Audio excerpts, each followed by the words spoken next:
Hello everyone welcome to WiFi education.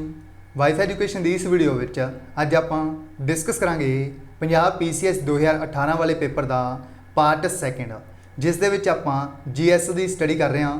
ਜਿਸ ਦੇ first part ਦੇ ਵਿੱਚ ਆਪਾਂ ਨੇ 1 ਤੋਂ ਲੈ ਕੇ 15 ਕੁਐਸਚਨਸ ਤੱਕ ਕਵਰ ਕੀਤੇ ਸੀ ਡਿਟੇਲ ਦੇ ਵਿੱਚ। ਇਹ ਹੈ ਸੈਕਿੰਡ ਪਾਰਟ PCS 2018 ਦੇ ਐਗਜ਼ਾਮ ਦਾ, ਜਿਸ ਦੇ ਵਿੱਚ ਆਪਾਂ 26 ਤੋਂ ਲੈ ਕੇ 50 ਕੁਐਸਚਨਸ ਨੰਬਰ ਤੱਕ ਕਵਰ ਕਰਾਂਗੇ ਡਿਟੇਲ ਦੇ ਵਿੱਚ। ਇਹ ਸੀਰੀਜ਼ ਤੁਹਾਡਾ ਜਿਹੜਾ PCS ਦਾ ਐਗਜ਼ਾਮ ਹੋਏਗਾ 2020 ਦੇ ਵਿੱਚ, ਉਸ ਦੇ ਲਈ ਕਾफ़ी ज़्यादा इंपॉर्टेंट रहेगी, क्योंकि इस सीरीज़ तो ਤੁਹਾਨੂੰ अंदाज़ा हो जाएगा कि पेपर का लैवल किस तरह का होंदा है और PPSC है ਜਿਹੜਾ किस तरह के क्वेश्चंस डिज़ाइन करता है एग्जाम ਦੇ ਵਿੱਚ। ਇਸ ਲਈ ਤੁਹਾਡੇ ਲਈ ਇਹ सीरीज़ ਜਿਹੜੀ काफ़ी ज़्यादा इंपॉर्टेंट रहेगी। ਇਸ ਲਈ ਤੁਹਾਨੂੰ ਇਸ सीरीज़ ਨੂੰ ज़्यादा तो ज़्यादा अपने फ्रेंड ਨਾਲ शेयर करना है, ਤਾਂ कि जो भी स्टूडेंट्स पंजाब के किसी भी पोस्ट के लिए तैयारी कर रहे हैं उन्होंने तक यह वीडियो पहुँच सके। सो आप इस वीडियो को स्टार्ट करते हैं बिना कोई टाइम वेस्ट किए। इस सीरीज़ में जो आप सैट सॉल्व कर रहे हैं वो है सैट ए। पहले 25 क्वेश्चन आपने कवर कर लिए प्रीवियस वीडियो के। अज आप इस वीडियो में स्टार्ट करांगे 26 नंबर क्वेश्चन तो डायरैक्ट। 26 नंबर क्वेश्चन है अपना, विच one of the following is the latest member of the United Nations. United Nations एक ऑर्गेनाइजेशन है जिसका हैडकुआटर न्यूयॉर्क के है USA ਦੇ ਵਿੱਚ। ਇਸ ਦੇ ਵਿੱਚ ਜਿਹੜਾ 193 ਨੰਬਰ ਕੰਟਰੀ ਬਣਿਆ ਸੀ ਉਹ ਕਿਹੜਾ ਬਣਿਆ ਸੀ, ਇਹ ਕੁਐਸਚਨ ਪੁੱਛਿਆ ਗਿਆ ਸੀ। ਇਸ ਦੇ ਵਿੱਚ 193 ਨੰबर ਕੰਟਰੀ ਬਣਿਆ ਸੀ ਸਾਊਥ ਸੁਡਾਨ। ਇਸ ਲਈ राइट अपना इस question answer B option South Sudan. इसको अलावा ਜਿਹੜਾ यूनाइटेड नेशंस है इसका हैडकुआटर याद रखना है अपने न्यूयॉर्क ਦੇ ਵਿੱਚ, और इसके सैक्रटरी जनरल ने एंटोनियो गुटेरस, ये भी याद रखना है। इस तो इलावा अगर पूछा जाए साउथ सुडान कदों बनया सी मैंबर, 193 नंबर कंट्री बनया सी 2011 ਦੇ ਵਿੱਚ, यानी 2011 ਦੇ ਵਿੱਚ साउथ सुडान मैंबर बनया सी यूनाइटेड नेशंस का 193 नंबर कंट्री बनया सी यूनाइटेड नेशंस का, ये भी आपने याद रखना है। नैक्सट क्वेश्चन है अपना 27 number question, which one of the following is the incorrect match between the United Nations agency and its headquarters. यानी आपने इनकोरैक्ट लभना है। इस दे विच आपां नूं एक साइड यूनाइटेड नेशंस की एजेंसी गिवन है, दूसरी साइड आपां नूं उसका हैडकुआटर गिवन है। सब तो पहला है फूड एंड एग्रीकल्चर ऑर्गेनाइजेशन, इसका हैडकुआटर रोम दे विच बिल्कुल सही है। इसका जिहड़ा हैडकुआटर है वह है रोम दे विच। International Labour Organization, International Labour Organization का जिहड़ा हैडकुआटर है जनेवा दे विच है, स्विट्जरलैंड दे विच बिल्कुल सही है। उस तो बाद नैक्सट है third C International Monetary Fund, IMF का जिहड़ा हैडकुआटर है न्यूयॉर्क दे विच नहीं है, इसका हैडकुआटर है वाशिंगटन DC दे विच। वाशिंगटन DC दे विच ही वर्ल्ड बैंक का हैडकुआटर है, वर्ल्ड बैंक का भी हैडकुआटर है वाशिंगटन DC दे विच।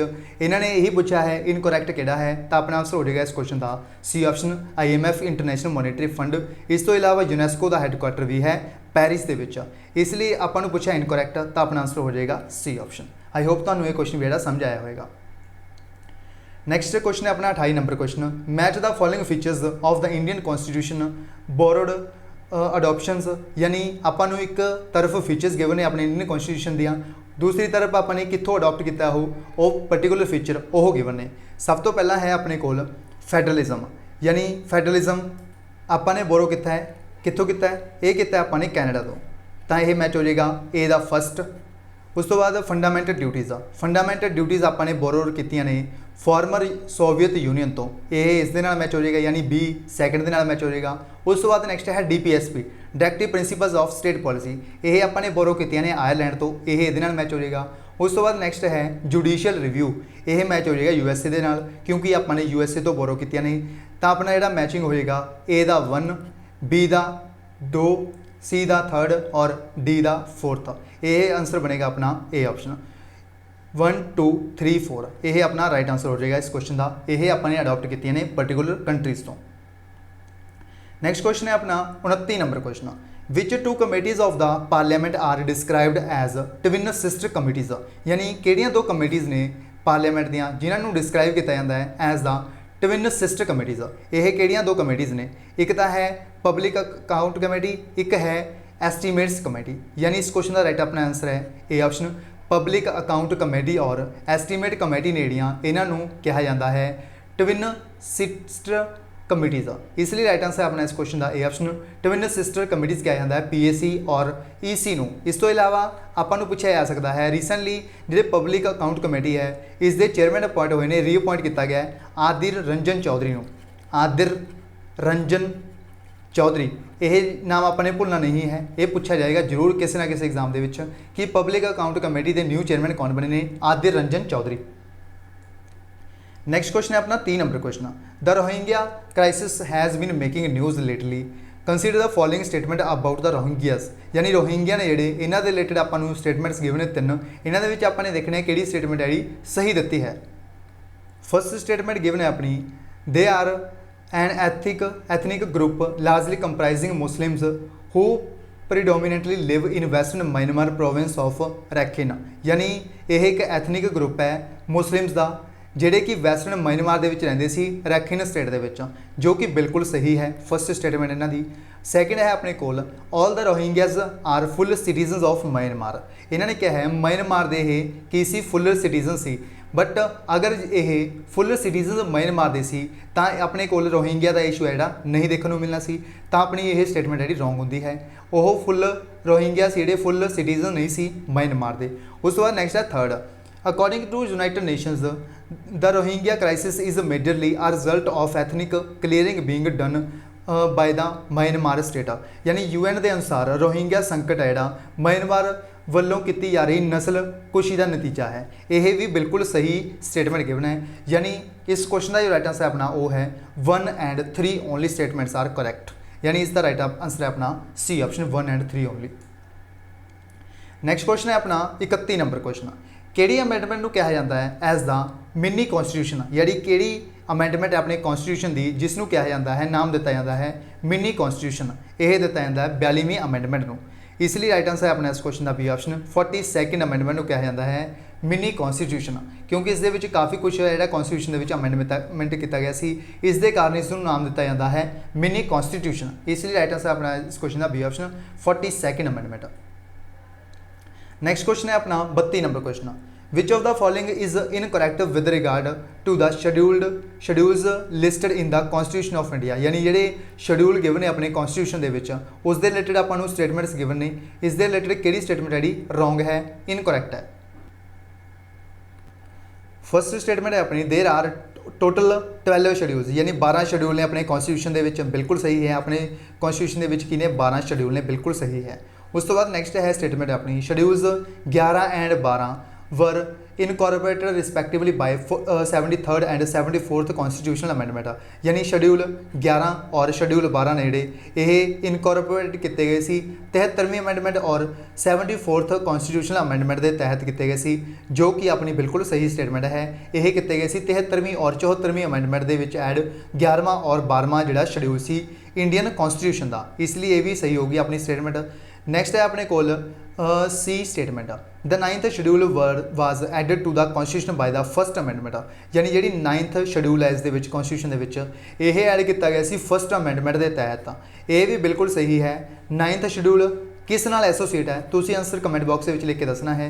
यानी जो 9th शेड्यूल है इंडियन कॉन्स्टिट्यूशन का यह किस चीज़ नाल डील करता है, इसका आंसर तुसीं कमेंट बॉक्स में लिख के दसो। यह हुई सी फर्स्ट अमेंडमेंट कदों हुई सी, इसका आंसर भी तुसीं कमेंट बॉक्स में लिख के दसना है किस ईयर के हुई सी कि फर्स्ट अमेंडमेंट हुई सी जी। उस तो बाद नैक्सट है अपने कोल D statement, anti defection law is in the 10th schedule of the constitution and it was added by the 42nd constitutional amendment. यानी एंटी डिफेक्शन लॉ है जोड़ा यह 10वें शेड्यूल के आता है कॉन्स्टिट्यूशन ऑफ इंडिया के, और इसनों ऐड किया गया सी 42nd कॉन्स्टिट्यूशनल अमेंडमेंट के तहत। बट यह स्टेटमेंट है जी अपनी रोंग है। क्यों रोंग है, इस जी आपको एंटी डिफेक्शन लॉ है इस दे बारे दसिया है, इस दे विच आपां नूं दसिया 42nd अमेंडमेंट के तहत इन्हों ऐड किया गया सी, बट इन्हों किया गया सी 52nd अमेंडमेंट के तहत 1985 के विच। 52nd अमेंडमेंट हुई सी जी, उस दे विच एंटी डिफेक्शन लॉ है इंट्रोड्यूस किया गया सी 10वें शेड्यूल के विच, ये किया गया सी 52nd अमेंडमेंट 1985 के विच। इसलिए राइट आंसर है अपना इस क्वेश्चन का D ऑप्शन। D स्टेटमेंट है जी ये आपां रोंग गिवन है, ये भी याद रखना अपने।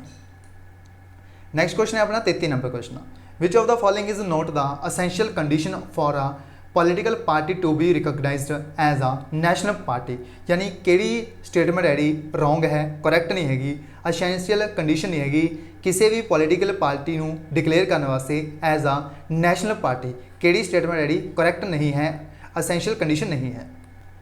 फर्स्ट स्टेटमेंट गिवन है अपनी, if a party gets 6% of total valid votes polled in the election for Lok Sabha इन 4 और मोर स्टेट्स, यानी 4 या फिर 4 तो वध स्टेट दे विच जेकर 6% टोटल वैलिड वोट पोल हो जान, जो भी पार्टी है जी अपने आप को नैशनल पार्टी डिकलेयर करना चाहती है उसनों जेकर 6% वोट्स ने जड़ियाँ टोटल वोट जिन्नियां पोल्ड हुई ने, मान लो टोटल वोट पोल्ड हुई ने 100, इन्हों के 6 वोट्स ने जड़ियाँ इस पार्टी को पोल हो गया तो इसनों नैशनल पार्टी डिकलेयर किया जा सकता है। फर्स्ट स्टेटमेंट सही है। उस तो बाद नैक्सट है statement, if a party sends 4 elected members to the Lok Sabha, यानी अगर कोई पार्टी 4 लोक सभा के अपने मैंबर है जोड़ा उन्होंने भेजते सेंड करते तो उसको नैशनल पार्टी का दर्जा दे दिता जा सकता है। बिल्कुल सही स्टेटमेंट है। उस तो बाद नैक्सट है, if a party gets 2% of the total number of seats in Lok Sabha from not less than 3 states, यानी एक पार्टी तो ही डिकलेयर की जा सकती है जेकर उस को 2% टोटल वोट्स ने जड़ियाँ वो पै जान, टोटल नंबर ऑफ सीट्स ने जड़ियाँ जिन्नियां होंदियां ने लोक सभा दे विच उन्हां दे 2% सीटां ने जड़ियां उन्हां नूं प्राप्त हो जान, अचीव हो जान लोक सभा दे विच, और नॉट लैस दैन 3 स्टेट्स यानी 3 स्टेटां तो घट नहीं होना चाहिए। यह स्टेटमेंट है थर्ड, जो कि बिल्कुल सही स्टेटमेंट है। उस बाद फोर्थ स्टेटमेंट गिवन है अपने को, if a party is recognised as a state party in at least 2 states, but इत्थे आपने दस्सिया है कि घट्टो घट्ट 3 स्टेट्स होने चाहिए ने, बट इन्होंने कहता कि एटलीस्ट 2 स्टेट होने चाहिए ने, जो कि रॉन्ग स्टेटमेंट है। इसलिए राइट आंसर है अपना इस क्वेश्चन का D option, G D statement given है आपको इस रॉन्ग होएगी, इसलिए राइट आंसर है अपना इस क्वेश्चन का डी ऑप्शन।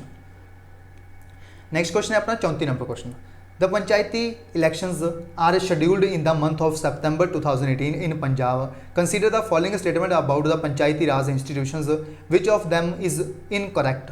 पंचायती इलैक्शंस हुई सी 2018 सितंबर 2018 इस दे रिलेटेड कंडीशनस गिवन ने आपको स्टेटमेंट्स गिवन ने उन्होंने आपको देखना है कि स्टेटमेंट है जी इनकरैक्ट है। इतने गल ध्यान में रखनी है, इनकरैक्ट पूछा ना कि करैक्ट। फर्स्ट स्टेटमेंट गिवन है अपने को, the term of the office to the panchayat at every level is 5 years, यानी जी पंचायत दे विच इलैक्शंस होंदियां ने इन्हां दा जिहड़ा ऑफिस होंदा इन्हां दी टर्म होंदी है 5 साल की एवरी लैवल दे विच। यह बिल्कुल सही है। जी पंचायत होंदी है इन्हां दा टाइम पीरियड होंदा 5 साल का, बिल्कुल सही स्टेटमेंट है।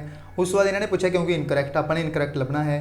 The direction and control of preparation of electoral rolls and conduct of all elections to panchayat shall be vested in the Election Commission of India, यानी इन्हों डायरेक्शन और कंट्रोल कौन करता है, Election Commission of India. But यह बिल्कुल सही नहीं है स्टेटमेंट, क्योंकि जी भी पंचायती राज होंदी है ये स्टेट के होंदा है, पर्टिकुलर स्टेट के होंदा है, इसनों जिहड़ा हैंडल करता है वो करता है स्टेट इलैक्शन कमीशन।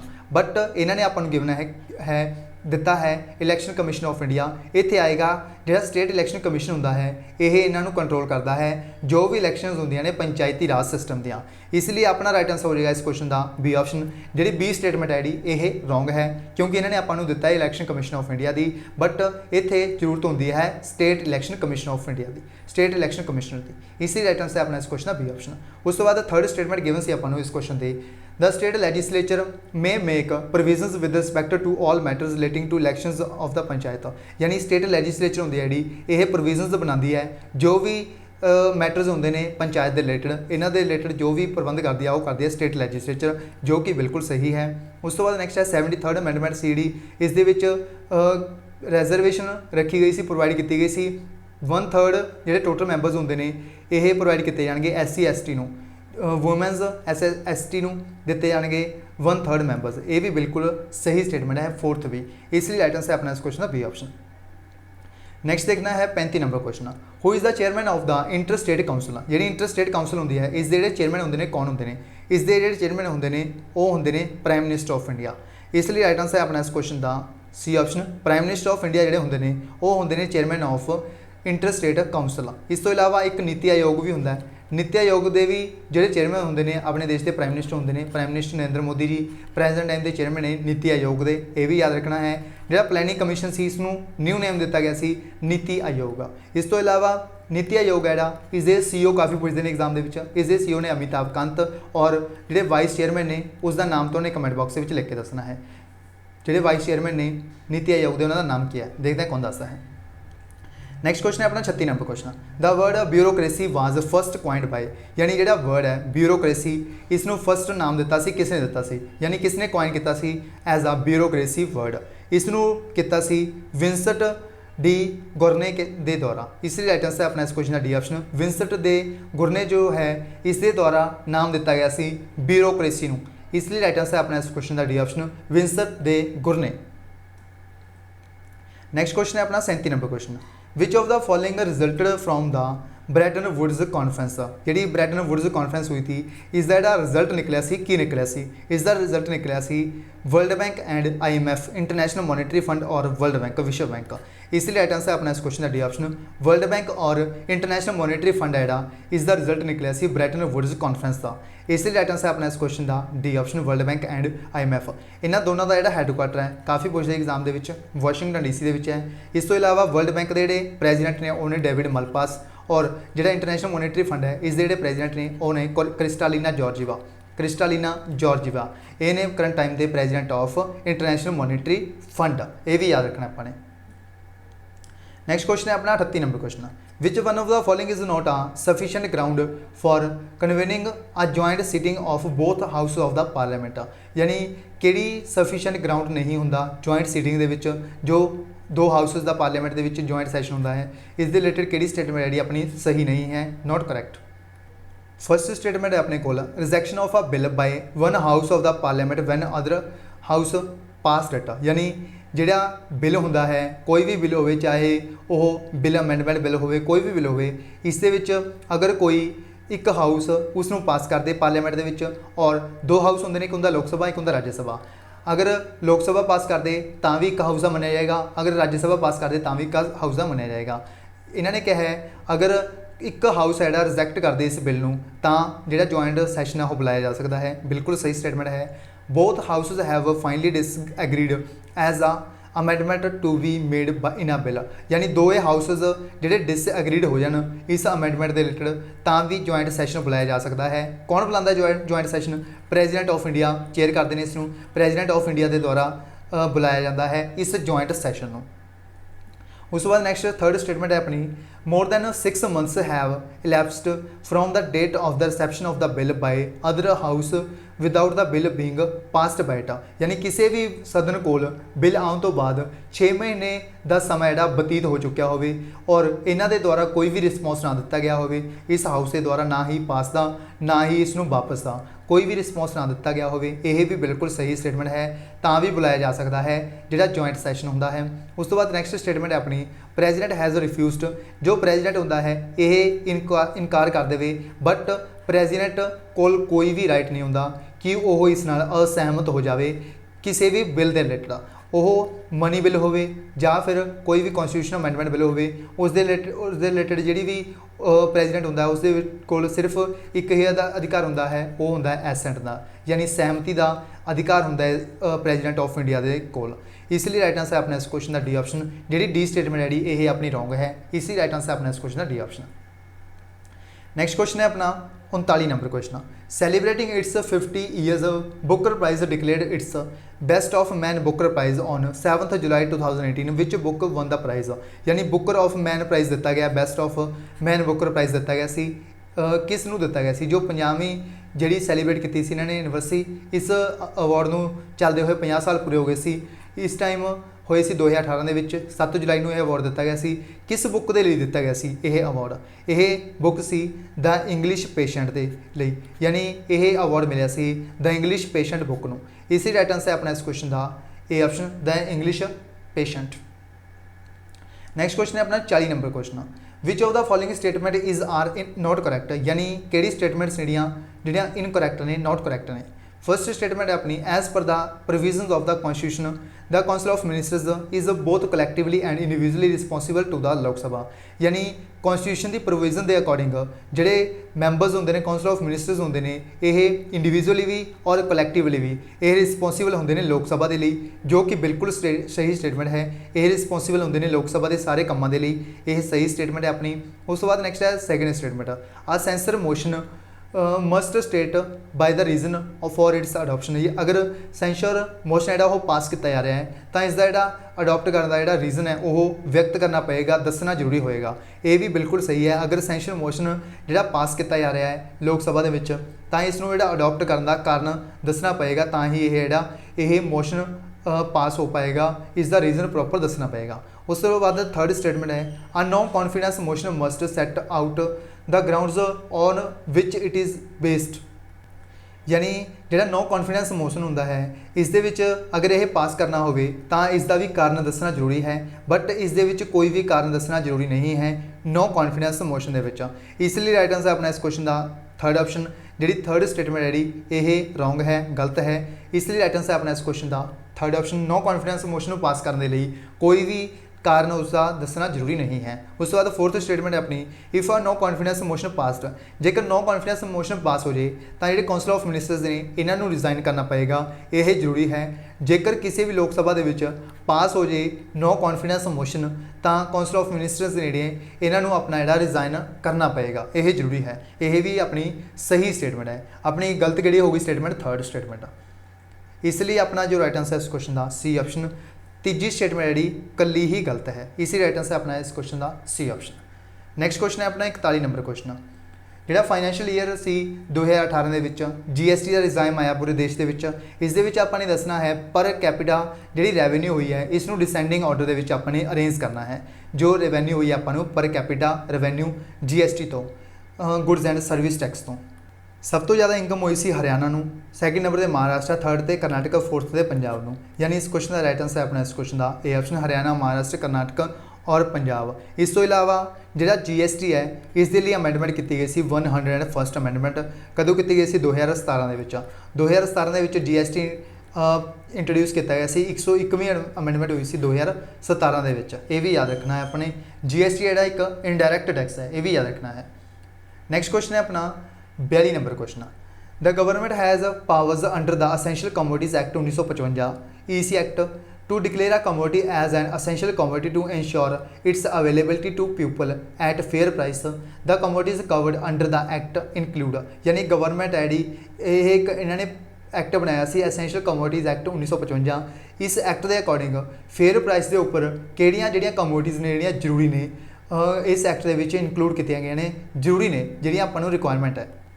इस दे विच 5 चीज़ां ने जिहड़ियां इंक्लूड कीतियां गईयां सी, paper, hank yarn made wholly from cotton, second भी है, थर्ड भी है fertilisers, petroleum and petroleum products भी, और कॉटन एंड जूट सीड्स भी। इसलिए राइट आंसर अपना इस क्वेश्चन का D option 1, 2, 3 and 4th and 5th, यानी उपरोक्त 5 जिहड़ियां चीज़ां ने ये कमोडिटीज़ ने जिहड़ियां रिक्वायरमेंट ने एज पर जिहड़ा एक्ट इंट्रोड्यूस किया गया सी असेंशियल कमोडिटीज़ एक्ट 1955। इसलिए अपना जो राइट आंसर है इस क्वेश्चन का वो है डी ऑप्शन। नैक्सट क्वेश्चन है अपना 43 number question, with reference to stand up India scheme which of the following statement is are correct, यानी स्टैंड अप इंडिया जिहड़ा स्कीम आई सी उस समय 2018 के विच इस दे रिलेटेड अपन 2 स्टेटमेंट्स गिवन ने। इन्होंने पूछा कि स्टेटमेंट जी सही है इसके रिलेटेड। फर्स्ट स्टेटमेंट गिवन है its purpose is to promote entrepreneurship among SC ST and women entrepreneurs, यानी इसका जो मेन परपज सी वो सी प्रमोट करना एंटरप्रेन्योरशिप नूं अमंग SC ST और वूमेन एंटरप्रेन्योर्स नूं, बिल्कुल सही स्टेटमेंट है। सैकेंड है it provides for refinance through RBI, इस नूं प्रोवाइड करता है इस रिलेटेड जिहड़ा यह मुड़ वित्तीय प्रबंध भारतीय रिजर्व बैंक राही मुहैया करवाता है, यह नहीं है सही। इसकी अपनी स्टेटमेंट है जी फर्स्ट ओनली सही है। इसी राइट आंसर अपना इस क्वेश्चन का A option first only. Next question है अपना 44 number question, which of the following statement is are correct regarding economic and statistical organisation of Punjab, यानी ESO के रिलेटेड आपको 2 स्टेटमेंट्स गिवन ने। इस दे रिलेटेड पूछा आपको स्टेटमेंट है जी कि सही है, ये आपको पूछा है इस क्वेश्चन के। फर्स्ट स्टेटमेंट है अपने को it provides advisory services to the state government on economic matters to form policies, यह राज्य सरकार नूं आर्थिक मसलियां उपर पॉलिसी बनाने बारे सलाह दिंदी है, जो कि बिल्कुल सही स्टेटमेंट है। जो ESO है यह जो भी आर्थिक मसले होंदे ने सरकार दे राज्य सरकार दे उन्हां दे रिलेटेड जिहड़ियां पॉलिसीज़ बनाने बारे यह जिहड़ा सलाह दिंदी है, एडवाइस दिंदी है, बिल्कुल सही स्टेटमेंट है। It acts as a model agency for MP LAD schemes and helps district planning committees, यह MP लैड स्कीमां लई नोडल एजेंसी का काम करती है। जिहड़ी MP लैड स्कीमां होंदियां ने उन्हां दे लई नोडल एजेंसी का काम करती है, कौन करती है? यह ESO और अते जिला प्लैनिंग कमेटी की मदद करती है। जिहड़ी जिला प्लैनिंग कमेटी होंदी है उसकी भी हैल्प की जाती है ESO के द्वारा। यानी इस क्वेश्चन का राइट आंसर अपना इस क्वेश्चन का वो है बोथ फर्स्ट एंड टू, यानी दोनों स्टेटमेंट्स ਜਿਹੜੀਆਂ ਉਹ सही ने, इसलिए राइट आंसर अपना इस क्वेश्चन का C option both 1 and 2। Next question है अपना 45 number question. The international movement me too started against sexual harassment that was popularised by Alyssa Milano in 2017 was originally started around 2006 by, यानी international movements एक जिहदा नाम सी मी to, इसनों popularise किया गया सी। यह sexual harassment के रिलेटेड ये स्टार्ट की गई सी। यह मूवमेंट यह 2017 के पॉपुलराइज की सी, फेमस की सी, किसने की सी? अलाइसा मिलानो ने। यह 2017 में फेमस की सी। इसनों स्टार्ट 2006 के किया गया सी। किस दे द्वारा? इसनों 2006 के स्टार्ट किया गया सी तराना बुरके के द्वारा, इसलिए राइट आंसर अपना इस क्वेश्चन का बी ऑप्शन, तराना बुरके के द्वारा इसनों स्टार्ट किया गया सी 2006 के विच, इसलिए राइट आंसर अपना इस क्वेश्चन का बी ऑप्शन तराना बुरके। नैक्सट क्वेश्चन है अपना 46 number question. Deficit financing मीनस that the government borrows money from the, यानी डेफिसिट फाइनेंसिंग है इसका जो मतलब है वो की होंदा है? दिते गए 4 ऑप्शनों के विचों डेफिसिट फाइनेंसिंग होंदा है जो जदों जिहड़ी गवर्नमेंट है वो मनी कित्थों बोरो करती है? यह करती है रिजर्व बैंक ऑफ इंडिया तो, इसलिए राइट आंसर अपना इस क्वेश्चन का C option, reserve bank of India तो जदों गवर्नमेंट है जी ये अपना पैसा बोरो करती है उस समय एक फाइनेंसिंग का नाम दिता जाता है, वो है डेफिसिट फाइनेंसिंग, इसलिए राइट आंसर अपना इस क्वेश्चन का C option, reserve bank of India. Next question है अपना 47 number question. Which of the following statement is are true about Agni 5 missile? अग्नि 5 मिसाइल है जी इसनों सक्सैसफुली टैसट फायर किया गया सी विलर आइलैंड के विचों उपरों 3 जून 2018 को। अग्नि 5 मिसाइल के रिलेटेड आपू 3 स्टेटमेंट्स गिवन है, इसके रिलेटेड आपको पूछा कि स्टेटमेंट जी सही है, ये आपने इस क्वेश्चन का आंसर है पूछा है इस क्वेश्चन के। सब तो पहला आपको स्टेटमेंट गिवन है it is the nuclear capable intercontinental ballistic missile, यानी जी अग्नि 5 मिसाइल है यह की है एक इंटरकॉन्टीनेंटल बैलिस्टिक मिसाइल है, जो कि बिल्कुल सही स्टेटमेंट है, इसलिए ये तो अपनी सही हो जाएगी। उस तो बाद नेक्स्ट है its features ring laser gyro based internal navigation system, यानी यदि एक विशेषता है ring laser gyro based inertial navigation system, यह इसकी एक विशेषता है जो कि बिल्कुल सही स्टेटमेंट है, ये भी अपनी सही हो जाएगी। उस तो बाद नेक्स्ट है it does not have micro navigation system, यानी इसके कोल माइक्रो नेविगेशन सिस्टम नहीं है, बट इसके कोल अपना एक माइक्रो नेविगेशन सिस्टम है, यह स्टेटमेंट है बिल्कुल गलत हो जाएगी, इसलिए इसलिए जो 2 स्टेटमेंट है वो सही ने, इसलिए अपना जो राइट आंसर बनेगा इस क्वेश्चन का वो बनेगा डी ऑप्शन। 1 एंड 2 स्टेटमेंट्स ने इस क्वेश्चन दी राइट ने, इसलिए राइट आंसर अपना इस क्वेश्चन का डी ऑप्शन 1 एंड 2 ओनली। इस तो इलावा तो पूछा जा सकता है इसकी रेंज, अग्नि 5 की जी रेंज है वो है 5000 तो लैके 8000 किलोमीटर तक, 8000 किलोमीटर तक रेंज है अग्नि 5 मिसाइल की, ये भी आपने याद रखना है। नैक्सट क्वेश्चन है अपना 48 number question, 48 number question. Who recommends the minimum support price and issue price, यानी किस दे द्वारा रिकमेंड किया गया सी मिनिमम सपोर्ट प्राइस और इशू प्राइस, MSP और इशू प्राइस जोड़ा इसनों रिकमेंड किया गया सी option commission for agricultural costs and prices के द्वारा, इसलिए राइट आंसर अपना इस क्वेश्चन का C option commission for agricultural costs and prices के द्वारा रिकमेंड किया गया सी minimum support price and issue price, इसलिए राइट आंसर अपना इस क्वेश्चन का सी ऑप्शन। नेक्स्ट क्वेश्चन है अपना 49th number question. India has been re elected to the United Nations Economic and Social Council recently. इकोसॉक है यह एक ऑर्गेनाइजेशन है यूनाइटेड नेशंस की, इसके द्वारा रिसेंटली इलैक्ट किए गए हैं किहड़े मैंबरस इलैक्ट किए गए हैं, यानी आपको 2 स्टेटमेंट्स गिवन ने इस इकोसोक के रिलेटेड आपने देखनिया ने किहड़ियां स्टेटमेंट जिहड़ियां अपनियां सही ने। फर्स्ट स्टेटमेंट है अपनी India will hold a 5 year term beginning from January 1 2018, जनवरी 2018 तो लैके इंडिया होल्ड करेगा इस एज अ मैंबर इकोसोक के 5 सालों के लिए, जो कि बिल्कुल गलत है, इंडिया करेगा 3 सालों के लिए, यह स्टेटमेंट इसकी गलत हो जाएगी। A country requires 1/3 of the total votes to become a member of इकोसोक। इकोसोक का मैंबर बन ली कोई भी मैंबर बनना चाहता है जिस इस इकोसोक का 1/3 रिक्वायरमेंट है वोट्स के विच, बट ये भी स्टेटमेंट बिल्कुल गलत है, इसलिए अपना जो राइट आंसर बनेगा इस क्वेश्चन का वो बनेगा D option neither 1 and neither 2 statements, ये दोनों स्टेटमेंट्स ये रॉन्ग ने, इसलिए राइट आंसर अपना इस क्वेश्चन का D option neither 1 not 2 are correct. Next question है अपना 50 number question. With reference to Bharat 22 which of the following statements is are correct. Bharat 22 के रिलेटेड आपां नूं 3 स्टेटमेंट्स गिवन ने, आपां ने देखना है किहड़ी स्टेटमेंट्स नेड़ियां सही ने इस क्वेश्चन के रिलेटेड भारत 22 के रिलेटेड।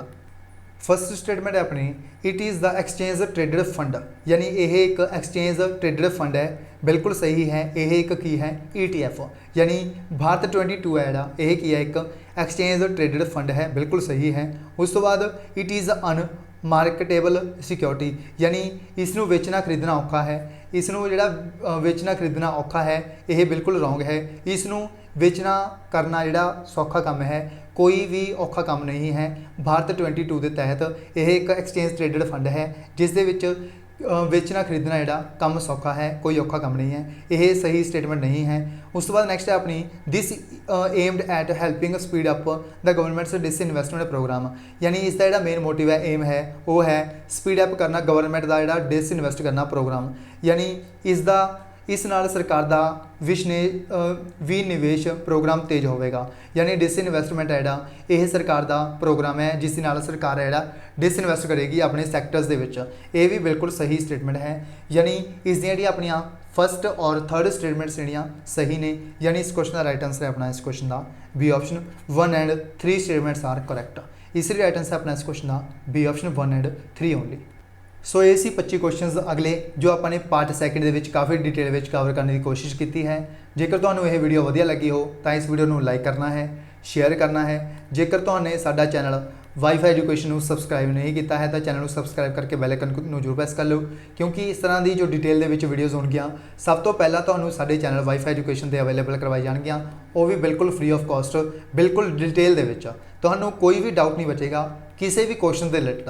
जेकर तुहानू कोई डाउट बचता है तो तुसीं कमेंट बॉक्स के कमेंट करके पूछ सकते हो, तुहानू 100% क्वेश्चन का रिप्लाई किया जाएगा ताकि तुहाडा कोई भी डाउट इस रिलेटेड ना बचे। इसलिए तुसीं ज़्यादा तो ज़्यादा इस चैनल को रिकमेंड करो अपने फ्रेंड नाल, ताकि जो भी पंजाब सिविल सर्विस 2020 के एग्जाम की तैयारी कर रहे हैं उन्होंने तक ये वीडियो सीरीज़ पहुँच सके। इस तो इलावा एक अपना चैनल है Punjab IQ। Punjab IQ channel है अपना स्पैशल पंजाब डेडिकेटेड चैनल है।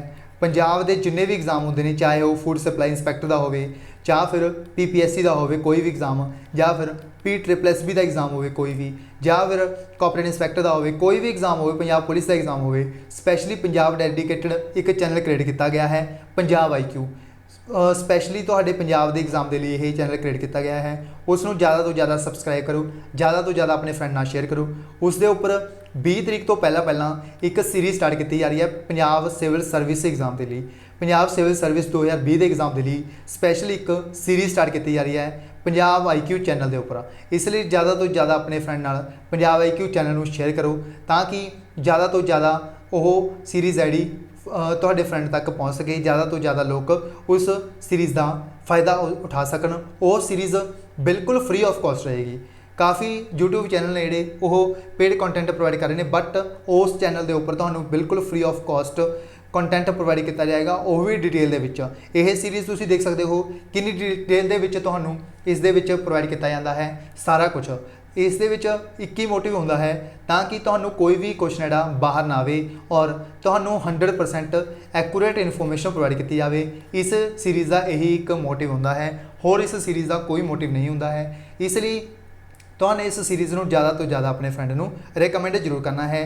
पंजाब IQ को सबसक्राइब जरूर करो ताकि जो जल्दी तो जल्दी अपनी सीरीज़ आई स्टार्ट की जा सके। जल्दी तो जल्दी अपने 1000 सबसक्राइब करने ने, आई थिंक 200 के आसपास सबसक्राइबर हो चुके हैं और जल्दी तो जल्दी अपने 1000 सबसक्राइब करने ने 1000। उस तो बाद अपने इसका मोटिव रखना है 10,000 सबसक्राइबर का, ताकि पंजाब का कोई भी एग्जाम है तो क्रैक हो सके। इस उपर तुहानू डेडिकेटेड वीडियोज़ प्रोवाइड की जाएगियां पंजाब एग्जाम के रिलेटेड। तुसीं देख भी सकते हो पंजाब के जोड़े प्रीवियस पेपर हुए हैं, चंडीगढ़ एडमिनिस्ट्रेशन क्लर्क का हो या फिर PSPCL का हो, सब तो वध अपना रिजल्ट रहा है इस वाईफाई एजुकेशन के उपर। तुहानू स्पैशली डेडिकेटेड वीडियोज़ प्रोवाइड की गई सी बिल्कुल फ्री ऑफ कॉस्ट। इसलिए तुहानू ज़्यादा तो ज़्यादा इसी तरह पंजाब IQ चैनल को भी रिकमेंड करना है ताकि तुसी कोई भी जी इन्फॉर्मेशन है उसको मिस ना कर सको। सो इस वीडियो में बस इन्ना ही, मिलता है नैक्सट वीडियो में। So thanks for watching, take care. जेकर तुसी इस वीडियो की PDF डाउनलोड करना चाहते हो तो तुसी साडे चैनल वाईफाई एजुकेशन और पंजाब IQ दोनों के उपरों डाउनलोड कर सकते हो। So thanks for watching, take care, good bye, God bless you all, keep supporting wifi education and Punjab IQ।